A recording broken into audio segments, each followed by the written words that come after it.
I mean, it's really quite simple. The people on LinkedIn have more money in their pockets. Wow. So the crafter and the crocheter and the gardener who work in corporate America still want to learn about the new crochet patterns, and they still want to learn how do you mulch your garden, and LinkedIn is their social media platform of choice.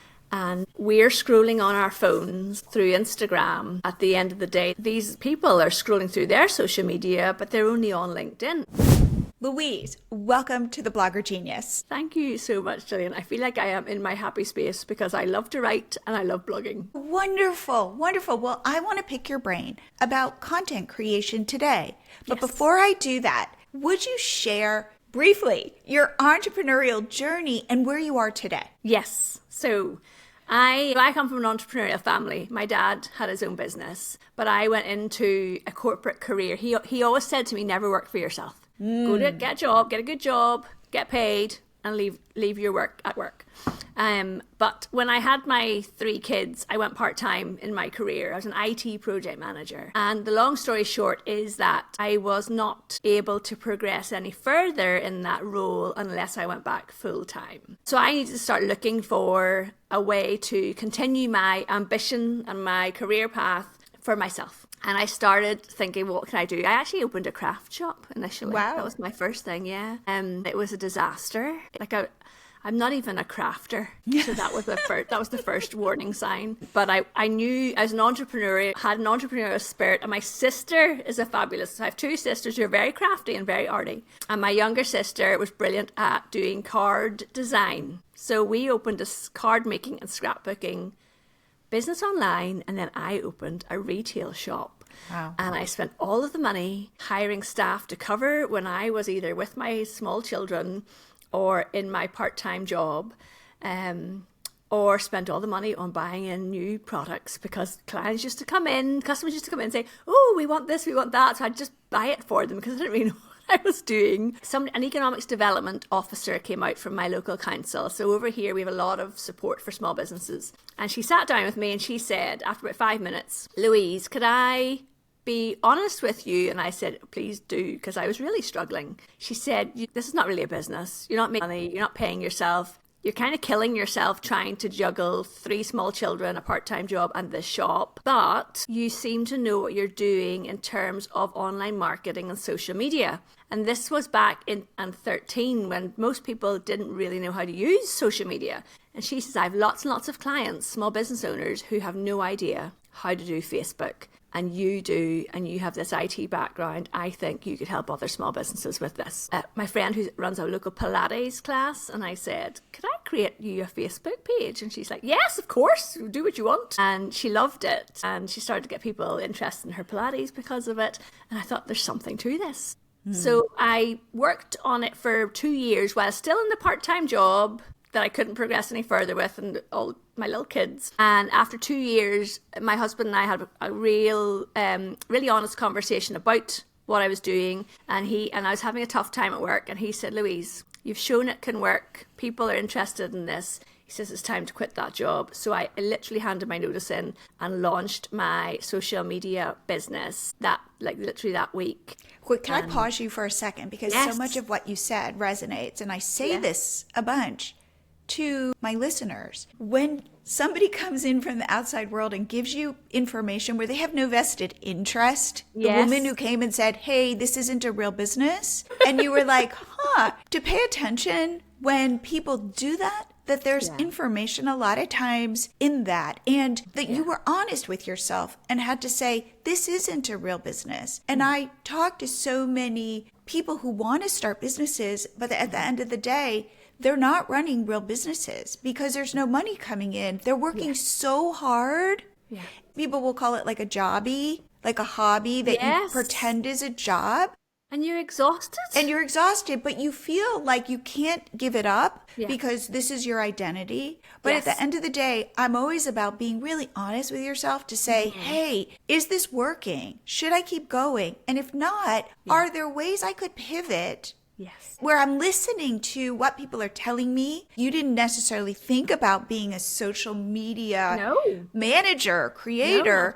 No. But that the world conspired to say, hey, Louise, go this way, not this way. Yes. And I will say, Jillian, I am not a risk taker. Like, I wasn't just going to throw everything up in the air and go, let's just try this. Because, I had 3 small children. And yes, my husband has a good job and everything. But like, I'm not the kind of person who wants to sit back and just earn pocket money.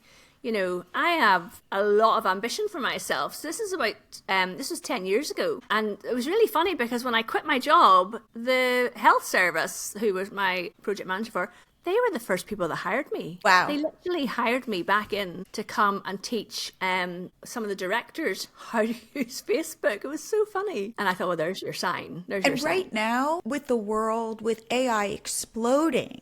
Yes. If you are somebody who is entrepreneurial and curious, go find a way to use AI that people might not know, and then go sell that skill. Yes. There are so many things that we know how to do that you don't realize other people have no clue about. Because you know it, you think, but that's really obvious. But actually, it's not obvious to other people. And there are a lot of people out there who would just rather pay you to do it for them. And that's where my business then went, because it was about 2013 when I quit and I did Facebook and Instagram, and I became an official Facebook, Instagram representative. I went to Facebook in London. I ran these little events locally called She Means Business on their behalf. And then 2018, I think, I always worked with coaches. And I think that's a big difference, game changer for me in my business, was I always invested in myself. Not to the point where I didn't pay myself, because I'd learned that with the craft shop. So I had a set amount, and I like numbers and data. So I knew what I wanted to earn. I knew what I wanted to pay myself. So I knew how much money I had to generate to get my goals. And when I could afford it, I started investing in coaching. And I worked with an American coach, podcaster, and she said, Louise, to stand out in social media, I think you need to niche down. And I thought, right, okay. So I chose LinkedIn 2018 when nobody wanted to go near LinkedIn. Yes. And I thought, and so one of the things that made the decision for me was when I spent time on LinkedIn, it turned into business so much faster than the other platforms. Okay, we need to talk about this. Yes, and this is like, I have a brilliant story of an artist that I convinced to go onto LinkedIn. Because what I was going to say is, people listening to this right now are going, yeah, LinkedIn's not for me. I don't work in corporate America. I have a craft blog, or maybe I sell my crochet patterns. Yes. Or maybe I do some small coaching, but when I think LinkedIn, I think IBM, I think Salesforce. Like, I think these kind of big companies where if I were looking for a new marketing job, I'd be all over LinkedIn, but that's not the place. I'm too creative. I'm too independent. I'm too small. So please explain for me why I should pay attention to LinkedIn. I mean, it's really quite simple. The people on LinkedIn have more money in their pockets. Wow. So the crafter and the crocheter and the gardener who work in corporate America still want to learn about the new crochet patterns, and they still want to learn how do you mulch your garden, and LinkedIn is their social media platform of choice. And we're scrolling on our phones through Instagram. At the end of the day, the kids are in bed, you're sitting down and you're just scrolling through your social media. These people are scrolling through their social media, but they're only on LinkedIn. And so there are these people who are not, their first place to go is LinkedIn and not Instagram or TikTok. Correct. And they're not just looking for new jobs. They're looking for, so they are looking to connect with their professional network. However, people are drawn to the stuff that they like. And so I volunteer in a community garden. And now my big thing is, Jillian, actually, ironically, to spend less time online when my work is done for the day. And I want to get outside, and we have started to properly look at what we want our garden to look like in the next 10 years, right? And so I volunteered at the community garden to try and learn how to be a gardener. Anya, the lady who runs the community garden, said to me, I love LinkedIn. I said, really? She says, yeah. All the gardeners on there are sharing so many tips it's amazing. And I thought, that's so funny. Like, I literally teach this stuff, but because I'm not following gardeners on LinkedIn, I'm not seeing it. So you curate the network on LinkedIn of people who are interested in the same stuff you're interested in.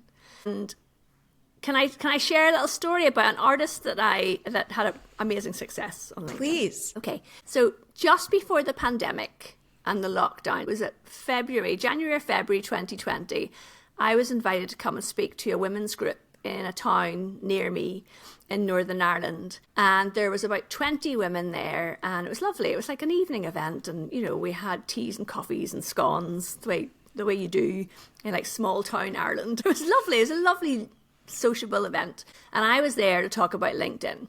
And there was a lady in the audience, and she came up afterwards and she said, Louise, I never thought that I should go near LinkedIn. I said, what do you do? And she said, I'm an artist. And I said, oh, like what? And she said, I paint. And I said, oh, right, okay. I said, well, who buys your paintings? And she said, oh, well, you know, people find them on Instagram. And I said, what kind of price are your paintings? And she said, whatever, you know, they were like not cheap. They were really good quality pieces. And I said, do you ever think that somebody who runs a business or is a professional might find it easier to spend money on your art than the people following you on Instagram? And she's like, what do you mean? And I said, well, I think you should try and go on LinkedIn and talk about your art. And talk about it in a way that's interesting to people. Like, what inspires you?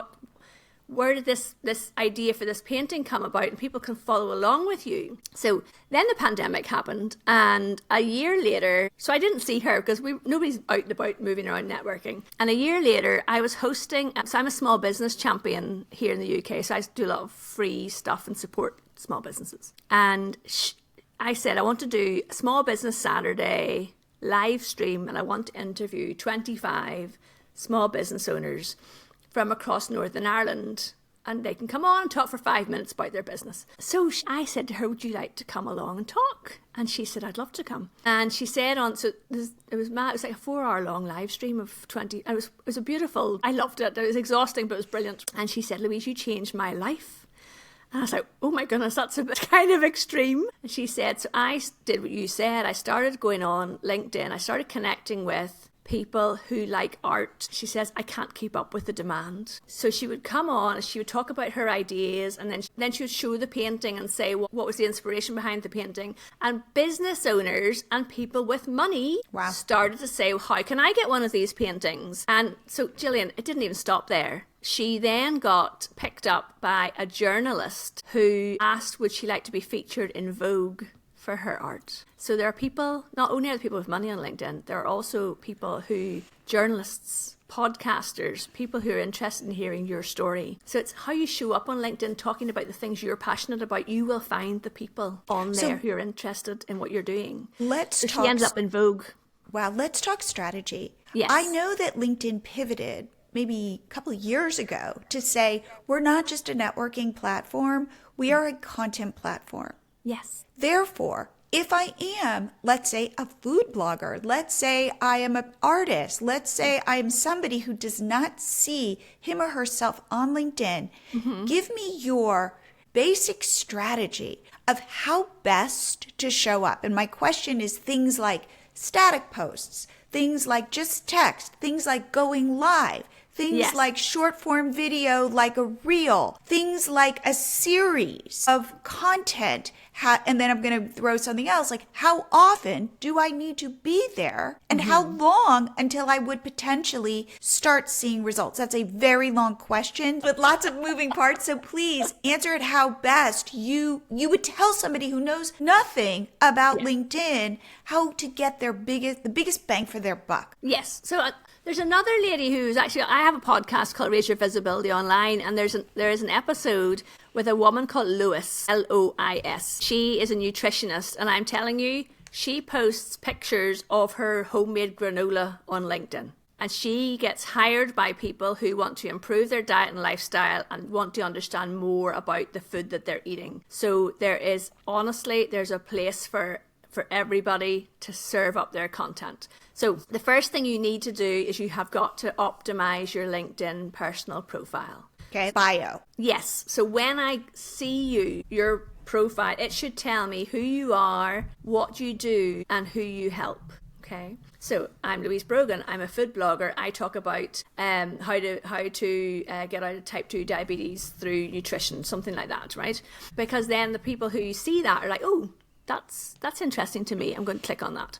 And fully fill out the whole profile. Jillian, I'm just going to let people know I have a book called Raise Your Visibility on LinkedIn. It walks you through how to do all of this stuff. Because if we went into the profile, I would be here all day. So get your profile optimized is the very first thing to do. So spend half a day going through it, making sure it really showcases how you help people. It's not about how amazing you are. Right. It's about how you help the person who's reading it. Okay. Well, isn't it twofold? Important. One, it is why you should trust me. Yeah. And then how I can help you. Yes, absolutely. How I can help you, and put links through to your blog in your featured section, all that kind of stuff. So the other reason when I made that decision back in 2018 to niche to LinkedIn is that you don't need to post on LinkedIn very often to get visibility, which is very refreshing. So twice a week is plenty for LinkedIn. Wow. Right? Because we know how much time social media takes up. So it's and text posts still do amazingly well on with LinkedIn. An image, without an image, could without I literally an image, like without Twitter or with, doesn't really matter. There's loads and loads of tips and tricks on this. So a text only post will perform really well if you start a conversation with your network. What I mean by that is introduce what you're going to talk about. So let's pretend we run a blog about crochet, and what we want on that is for people to go and buy our crochet patterns. For LinkedIn, let's think about this. These are people, they're professional network. A lot of them are people in corporate America. So why would they do crochet? Well, maybe they do it to relax in the evening after a busy day. So what about writing a post that introduces the topic by saying, do you remember the crafts you did when you were a kid and how you would be really relaxed if you got really involved in their project? Here are 3 reasons why I think you should pick up your crochet hook again, and then go and then how you start the conversation, as you would say at the end of that post. Did you used to crochet, or have you started doing crochet as an adult? And people will start to respond to your posts because you asked them a question. Whereas if you went on there and wrote a post about here's 5 reasons why you should be crocheting, but you didn't ask a question, people would like tick the little smiley face or the little like button, but they wouldn't respond. But if you ask them a question, then they've got something to come to you on. So 2 posts a week is plenty. LinkedIn are really pushing this percentage that video has increased 36% year on year on LinkedIn. And my question to them is, but what number did it start at? Right?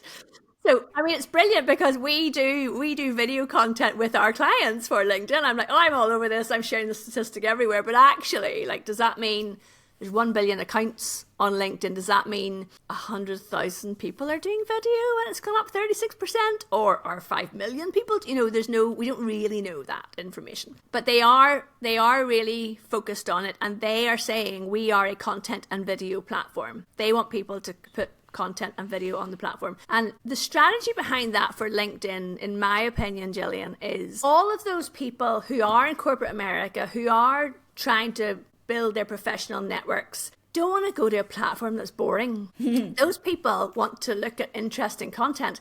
So LinkedIn has people like me who are quite happy to go in and create interesting, conversation starting posts. I'm on there creating interesting content, which brings people to the platform and they stay longer. And while they're there, then they'll see an advert for a job, or they might connect with somebody at IBM who's looking for someone to fill a role. So they really like content creators because we create interest and we make the platform less corporate and less boring.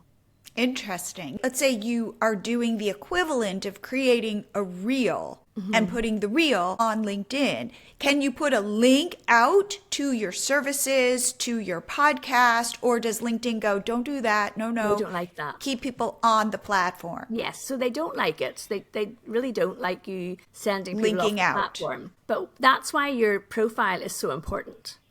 Because on your profile, you will have a button at the top that can say book an appointment or visit my website. So all of your activity on LinkedIn is to make yourself interesting to someone that they click on your profile. Interesting. And then on your profile, everybody has what's called the featured section. If they haven't added the featured section. So I get this in my workshops all the time, but Louise, I haven't got a featured section. And that's because you haven't added one yet. Okay. And there's a video I have I have a big YouTube channel. So if you just go to YouTube and type in featured section Louise Brogan, you'll find exactly how to do this step by step. So in your featured section, you can have a link out to your blog. You can have a link to your crochet patterns. You can have a link to your lead magnets. And then in your about section, you can have links. And then also in your experience section, you can add media and add links. So you could add in a PDF, and you could add in a link to your website again. And when you're looking through someone's LinkedIn profile, these blocks of color, which are what your links are going to be, jump off the page at people. So your goal for your activity is to get people interested in coming to connect with you and view your profile and find out more about you. And on there, you can set out your stall for everything that you do and how people can. Okay, so what I hear you saying is this isn't a way to push out links to your newest content in those posts. It is really, these are billboards. Your content is a billboard advertising you so that somebody goes, who is that person? Yes. I want to go explore her. I'm going to go to her profile and really check her out and see if she's worth my time. Yes. And the other brilliant piece for bloggers is the LinkedIn newsletter. And so you can create a personal newsletter on LinkedIn, and you can create a company page newsletter on LinkedIn. So I think if we're talking to bloggers, you should go down the personal LinkedIn newsletter route. And in that, you can add links to whatever you want in that newsletter. So when someone creates their first LinkedIn newsletter, so this is the old LinkedIn articles, and you can still create standalone articles, but I recommend you do it as a newsletter. The first one that you publish, everybody in your LinkedIn network is invited to subscribe to that newsletter. And everybody who connects with you after that day is invited to subscribe to your newsletter. So you wanted to have a really good name for a start that people are interested in. And then in my newsletter, I have... Wait, do you see me taking notes here copiously? Excellent, great. Okay. So in my newsletter, I might pick one of my recent blog articles and dive deep into that and then link out to my blog from there. And my YouTube channel's got like 300 videos on how to use LinkedIn. So say I'm going to do a newsletter that's how to update your LinkedIn personal profile. I would have 3 or 4 YouTube videos embedded into that newsletter that people click that takes them to my YouTube channel. So the newsletter is another place that you should definitely embed links. And the beauty of the newsletter as well is it's not just that they get notified on LinkedIn that you've published it. It actually goes to their external inbox. So wait a second. So I know nothing about a LinkedIn newsletter. I write a newsletter every week to my email list. Yes. Explain to me how this is different from my newsletter. Can I take my newsletter that I write and add it to LinkedIn? Explain what a newsletter on LinkedIn even is. Okay, so I would not copy and paste your ConvertKit or your MailChimp newsletter onto LinkedIn, because your goal for the LinkedIn newsletter is to get people off LinkedIn and onto your email newsletter. And if people think it's the exact same newsletter, then they've no reason to go sign up for the other one. So when we write these, so what is a LinkedIn newsletter? When you go to create a post on LinkedIn, it says create post, I think it says add media, and then it says write article. When you click on write article, you have the option to turn that into a subscription-based newsletter. Okay. And when you publish your first newsletter, and it's got the image at the head, like a thumbnail image at the top, and it's got, I always recommend people, and bloggers know this, you write short paragraphs and you intersperse it with images and stuff, so it's interesting and keeps people's attention. When you publish that very first one, so I have 14,500 people in my LinkedIn network, and my newsletter has 6,000 subscribers. Wow. My external email newsletter has about 1,400 subscribers because I scrubbed it so much. So 6,000 people, and I publish this every Sunday morning. 6,000 people receive this in their email inboxes. Okay, I want to pause you for 1 second. I want to go join your LinkedIn newsletter. Tell me exactly how to do it so I can watch what you're doing. Okay, so of course it's in my featured section. Okay. So I've pinned it into my featured section. So if you are not connected to me on LinkedIn yet, if you go to LinkedIn and find Louise Brogan and send me now a connection request, not just a follow, and once we're connected, you will automatically get an invitation to subscribe to my newsletter. So that's an automation that happens through LinkedIn. Or you can go to my profile, scroll down to my featured section, and you will see, and this is where the featured section is so brilliant. I think currently the first thing I have is my paid workshop that I'm doing in 2 weeks' time. And then the second thing, which is always sitting there, is my LinkedIn newsletter. And people click on it and they're invited to subscribe to it. So would you also, in your featured section, put a link to your regular newsletter, or you just want one call to action, join this newsletter on LinkedIn, not my MailChimp or ConvertKit or MailerLite? Yes, I grow my ConvertKit email list by running free webinars, and I do have, free download PDFs, and that's how that list grows, and it grows every day. So rather than giving people too many options in my featured section, I usually will have, so I currently have the next workshop I'm doing, my LinkedIn newsletter, I have a link to my book on Amazon, of course, and then I have the article I've been featured in Forbes, so that article's on there because that is a highlight. Yeah. But you can only see 2.5 things, and then you have to scroll across for the rest. So you have got to prioritize, what do you want people to do? And right now, my current focus as we're recording this is I want people to sign up for my paid workshop. Once that workshop is over, that will change, and the number one thing will be my book, and then it'll be my newsletter. So it's really, you can move those things around to decide which your priority is today. Do you feel like the equivalent of Reels or YouTube Shorts is, you said, on LinkedIn, all you have to do, post twice a week. Yeah. And they like video. Yes, they do like video. Do they like short form video? What if you had an hour-long podcast episode, you're recording it, do you upload the entire hour-long podcast? No, they won't let you. You're not allowed to put video on that's more than 15 minutes long. You can go live for more than 15 minutes, but you can't upload a video directly that's more than 15 minutes long. Okay. So, do you think short pops of content, TikTok type content, Reels type content? Or yes, are you thinking like 5 minutes of you talking about No. optimizing your bio? No, they want short form video under 2 minutes with captions burned in. Absolutely. It's interesting because there is a backlash is the wrong word, but there's a lot of people on LinkedIn who do not want TikTok Reels on LinkedIn, but they do want short form video content of talking heads to camera. So yes, short form video, but no dancing around Reels. So you need to, you create different, I know that's annoying for people, but you do have to create different content for different platforms. So if I want to, for example, study LinkedIn to see, like you just said, I wouldn't know, maybe there's a dancing video that did really well for me on TikTok, which there isn't, but let's assume there is. You're saying don't repost that on LinkedIn, not cool. Like this is not the place for that. How best to learn LinkedIn? So for example, I'm the artist. Do I want to go to LinkedIn, find other artists, see what they're creating, and copy the stuff, model the stuff that is doing well for them? Do I just want to be scrolling through my friends who work at Facebook or who work at big companies and model what they're doing? Like, for example, if I'm an artist, is your content useful for me to learn? Where you're talking about LinkedIn tips and like very much I'm talking to professionals or coaches. Yes. How do I learn the platform and how do I learn it quickly? Oh, I love it. I always think you should go and look at people in your space who are doing well on a platform. It's how I learned YouTube. I went and I've studied other people's. So my YouTube videos are all how to explainer videos. So I went and watched other people doing them, and not necessarily talking about LinkedIn, but talking about how to figure out how to do something on the internet, and that's how I learned how to do that. And I studied which ones are getting the most click-throughs and which thumbnails work. So LinkedIn for me is the same. Go and find people in your space who you think are really doing well. There's a thing here, Jillian, about the LinkedIn have a vertical video feed. I'm talking about this on stage in San Diego at the end of March, and I've got 2 brilliant examples of people whose videos have gone viral on LinkedIn. One of them is my friend Jeremy, and this is what not to do.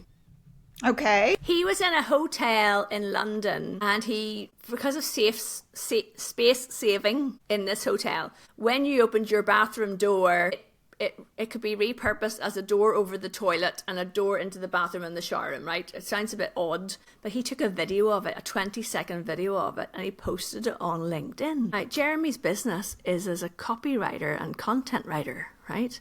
And I said, so Jeremy, how did that work out for you? And he sent me the analytics. It's going to be part of my talk. He has had 350,000 views of that video. He said he was plagued by people trying to connect with him, none of whom he wanted to connect with. He ended up with 100 new connections that he accepted from it. I said, did you get any business? And he said, no, none. Well, that's not surprising. You don't sell bathroom doors. So then the other person is a lady called Dorian, and she talks about strategy and online marketing strategy. And she wanted to get into this vertical video feed, and she basically did a video every day that was a minute long, talking into camera about strategy for online marketing. And she sent me her results, and those videos are on average getting 900 average. And I said, did you get business from this? She said, I have 3,500 new connections. And yes, I have been offered paid speaking gigs. Somebody wanted to pay her to be an influencer, which she turned down because it didn't work out for her. But she got a paid speaking gig, and she's been hired by companies who want her to do strategy with them. So there's the flip of this. You can create a video that can go viral, but you have got to be strategic about this video. What is it for? Is it showcasing you, your services, your products, whatever it is? Let's go back to our crochet person again. If they have crochet patterns, why not make a short video about, had a busy day at work and I'm sitting here crocheting and I feel more relaxed. And then people, if that went viral, 900,000 people watched it, and you got all these people come to check out your profile, and at the top of your profile, here's a link to my blog about crochet, and here's my 3 free patterns that you can get that bring you onto my email list. I mean, that would be amazing, right? So here's something that is interesting. So my audience, for the most part, was really good at optimizing Google SEO. Right. And they would get a lot of traffic from Google searches. Yes. And Google, as you may know, bombed that strategy. And it's like people have really been punished, not because they did anything wrong, just that Google switched their algorithms and have done all these updates. And I've watched people lose their businesses. Yes. Because this was the bucket that they invested in. Yes, they invested everything in, yes. And now it's all about, well, you got to find new ways. And one that I keep hearing about is YouTube, which is the, second largest search engine. But this sounds interesting because it's something that people might not think about. Yes. It's almost like a little, like Pinterest is another example where people, bloggers, especially the craft bloggers or food bloggers, discovered there was this thing called Pinterest. Yes. And Pinterest was a secret way to get a lot of traffic. And I'm feeling like LinkedIn, while it might not directly lead to traffic, it might lead to sales, to awareness, to if in fact you have a skill, to be selling that skill, that service. So as people are shifting the way they grow their businesses, LinkedIn could be a little secret that people haven't exploited yet. Well, very interesting. I do like data. There are 1 billion accounts on LinkedIn, and they say that less than 2% of people with LinkedIn accounts post anything. So there's a wide open market there to go in there and plant your stake in the ground and get known as an expert in your field, whatever that is. And it might be beneficial if you're not a marketer. Meaning, if you're a crocheter, if you are a gluten-free blogger, if you are something else, because everybody and their cousin is a marketer on LinkedIn. Yes. So I wish I knew I'll give you the link, Jillian, for Lewis's podcast episode. And I want people to go and look at her and her LinkedIn content, because she just talks about healthy food. That is it. And she has a very engaged audience. She's not got a gigantic audience, but she has a very engaged audience, and people buy from her. So you don't need to have a gigantic audience. I will say YouTube was a massive surprise to me. So I started my YouTube channel. I started paying attention to it in the pandemic. I talk about my kids. They're all teenagers. They are all working on their computers across the house. In the UK, we can only leave the house for an hour a day. What am I going to do with all my time? Because my brain's just always going. So my friend said to me, Louise, you should talk about LinkedIn on YouTube. And I was like, oh, okay, well, sure, let's just give it a go. Let's see how it goes. And I now have a channel, and people can see my silver play button just in the corner here. I have a channel now with 108,000 subscribers and over 2.7 million views. And I was like, what? So, and it generates money on its own. Well, like, obviously I have to create the video content. But what was very interesting was that people go to YouTube to find out how to do stuff, and a percentage of those people will say, okay, I watched all your videos, Louise, and now can we just hire you to do this for us? Or can you come and deliver a workshop to our team? Literally last week I finished a 2-part workshop with a law firm in London, and they hired me because the executive assistant to the CEO found me through a YouTube video on how to do LinkedIn for law firms. So YouTube is, and it's really funny, there's loads of men have podcasts about YouTube, and they always get asked, am I too late to be on YouTube? And I'm thinking, man, move over, the women are coming. There are so many women who are waking up to YouTube as a platform to create content for that will grow your business. It's pretty phenomenal. And when I started, what I did was, talking about content creation, I would write a blog article on, let's say, how to optimize your LinkedIn personal profile. And then I would make videos that went with it. So I would embed the video from YouTube into my website, and Google loved that because they own YouTube. Mm-hmm. So it brought lots of traffic to my website as a result, and it became, I have a strategy called How to Cope with Video, which is create once, publish everywhere. So I will create a video on how to do something, how to change your headline on LinkedIn, and then I will take the transcript with that, with my own content. I don't need to do that, but you can take the transcript from that and create a post out of it and extend it into a blog, and then put it out in your newsletter and send it out in your LinkedIn newsletter, and then you can take the video and repurpose it and put it on Instagram. So create once, publish everywhere is a real strategy we work with our clients with, but YouTube is somewhere that I think people should absolutely be paying attention to, raising their profile on there. Oh, wow. I have taken so many notes from this episode. I post on LinkedIn, but not intentionally. And I feel like you've opened my eyes. Like, I'm going to go to your YouTube channel and start watching your videos. Excellent. So, get my book.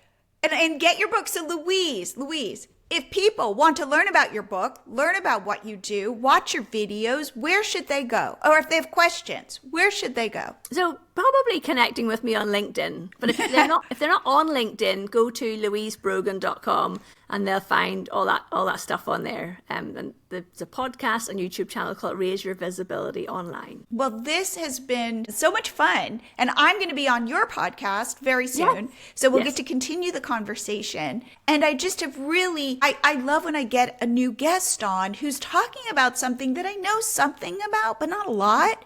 Mm-hmm. And then opens my eyes to where the new opportunities are. Oh, brilliant. So I really want to say, Louise, thank you so much for coming on the show. Thank you for having me. I've really enjoyed it.